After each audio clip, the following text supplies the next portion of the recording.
Friends, yesterday we discussed few definitions on accounting. Accounting के ऊपर हमने कुछ डेफिनेशन डिस्कस करी थी, जो बेसिक टर्म्स जिसको हम कहते हैं, टर्मिनोलॉजीज कहते हैं अकाउंटिंग में. तो आज हम फर्दर उसको आगे कंटिन्यू करते हैं. सबसे पहले आ जाता है कैपिटल रिसिप्ट्स. कैपिटल रिसिप्ट्स क्या होते हैं? जैसे मान लीजिए मैं कोई फिक्स एसेट को सेल आउट करता हूँ और उससे जो मुझे इनकम या जो पैसा आएगा that will be called as capital receipts. ठीक है. और ये नॉन रेकरिंग होते हैं. बेसिकली ये फिक्स एसेट्स जो होते हैं वो तो हम रोज रोज बेचेंगे नहीं या सेल आउट करेंगे नहीं, तो इसलिए ये हम इनको कैपिटल रिसिप्ट्स का नाम लेते हैं. और कैपिटल रिसिप्ट्स जितनी भी होती हैं ये बैलेंस शीट के अंदर रिकॉर्ड की जाती हैं.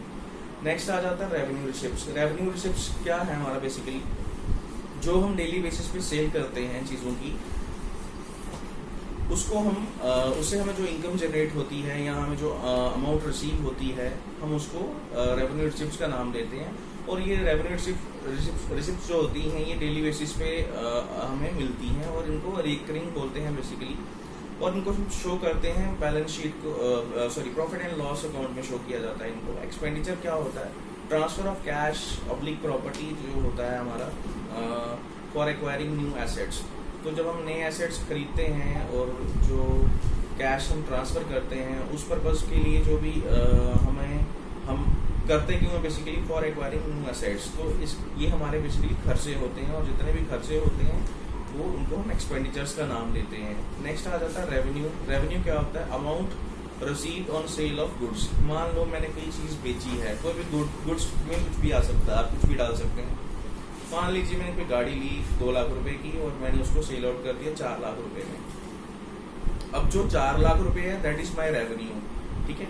अब उसके बाद आ जाती है इनकम की बात. इनकम क्या होता है? बेसिकली जो सरप्लस होता है ऑफ रेवेन्यू ओवर एक्सपेंसेस. तो अब इसमें मैंने जो भी एग्जांपल ली पहले की, गाड़ी मैंने अगर 2 लाख रुपए की ली और 4 लाख रुपए में मैंने बेच दी, तो इन दोनों में जो डिफरेंस आ रहा है दैट इज ऑफ 2 lakhs. जो 2 lakhs का जो डिफरेंस है दैट इज माय इनकम. ठीक है. Means surplus of revenue over expenses. जो भी एक्सपेंसेस जो हैं किए हैं मैंने, उसके अलावा जो मुझे बच जाता है that is my income. Definition जो होगी वो दैट इज प्रॉफिट. प्रॉफिट क्या होता है? Basically total revenue minus total expenses. जब हमारे टोटल रेवेन्यू से हम टोटल एक्सपेंसेस को माइनस कर देते हैं तो हमारा प्रॉफिट आ जाता है. वैसे ही हमारा लॉस होता है व्हेन टोटल एक्सपेंसेस जो होते हैं वो एक्सीड कर जाएं किससे? टोटल रेवेन्यू से, तो हमारा लॉस आ जाता है. फिर उसके बाद आ जाता है परचेज. परचेज एक ऐसा वर्ड है अकाउंटिंग में जो सिर्फ गुड्स के लिए ही यूज किया जाता है. ठीक है. तो लाइक जैसे हमने कोई चीज़ परचेज करी है, लाइक परचेज ऑफ गुड्स, तो वो हम सिंपली परचेजेस में डालेंगे. ठीक है. फिर उसके आ जाता है परचेज रिटर्न. परचेज रिटर्न क्या होता है? Goods return to the supplier. जो भी गुड्स हमारे सप्लायर को रिटर्न होते हैं तो वो हमारा परचेज रिटर्न कहलाता है. वैसे ही हमारा जो सेल रिटर्न होता है, सेल क्या होता है? Transfer of ownership of goods and services. जो हमारा जो ओनरशिप का ट्रांसफर होता है किसकी वजह से? गुड्स और सर्विसेज की वजह से, वो हमारा सेल कहलाता है. वैसे ही हमारा सेल रिटर्न, गुड्स जो रिटर्न हो जाएं to the customer by the customer, जो गुड्स रिटर्न किए जाते हैं कस्टमर द्वारा वापस, तो वो सेल रिटर्न कहलाता है.